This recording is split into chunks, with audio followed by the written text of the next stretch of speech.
গাজীপুরে সাংবাদিককে অপহরণ করে আটক রেখে নির্যাতনের ঘটনায় গ্রেফতারকৃত ৫ আসামিকে শনিবার সকালে কোর্টে প্রেরণের পর বিকেলে জেল হাজতে পাঠানো হয়েছে।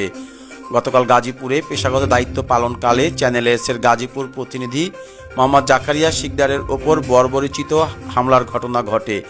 ভুক্তভোগী সাংবাদিককে জোরপূর্বক অপহরণ, মারধর, অবর্ণনীয় নির্যাতন এবং বিবস্ত্র আপত্তিকর ভিডিও ধারণের অভিযোগে গাছা থানায় একটি এজাহার দায়ের করার পর আসামিদের গ্রেপ্তার করা হয়। গ্রেপ্তারকৃত আসামিরা হলেন মিলন, ওমর ফারুক, মধু, শাহ আলম, কবির ওরফে আব্দুল কাদির।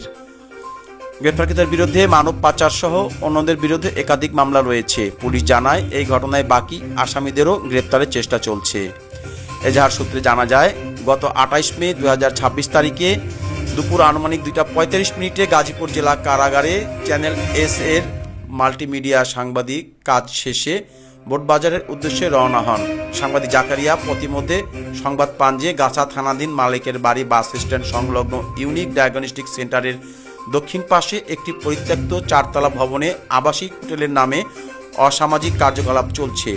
সংবাদ পেয়ে দুপুর আনুমানিক ২টা ৫৫ তিনি সেখানে পৌঁছান এবং নিজের ব্যবহৃত স্মার্টফোন দিয়ে গোপনীয়ভাবে ভিডিও ধারণ করেন।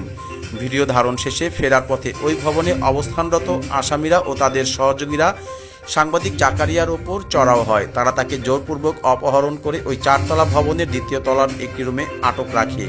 আসামিরা তাকে অকথ্য ভাষায় গালিগালাজ করে হত্যার উদ্দেশ্যে কাঠের বাটাম দিয়ে মাথায় আঘাত করার চেষ্টা করলে চোখে কপালে রক্তাক্ত নীলাফোলা জখম হয়। নির্যাতনের এক পর্যায়ে আসামিরা সাংবাদিক জাকারিয়ার পেশাগত কাজে ব্যবহৃত আনুমানিক ৭৫,০০০ টাকা মূল্যের একটি ক্যানন ব্র্যান্ডের ডিএসএলআর ক্যামেরা, তার স্মার্টফোন এবং পকেটে থাকা ৭,০০০ টাকা লুটে নেয়। এরপর সেখানে থাকা কয়েকজন বেশ্যাকে উলঙ্গ করে তাকে বিবস্ত্র করে ছবি তুলে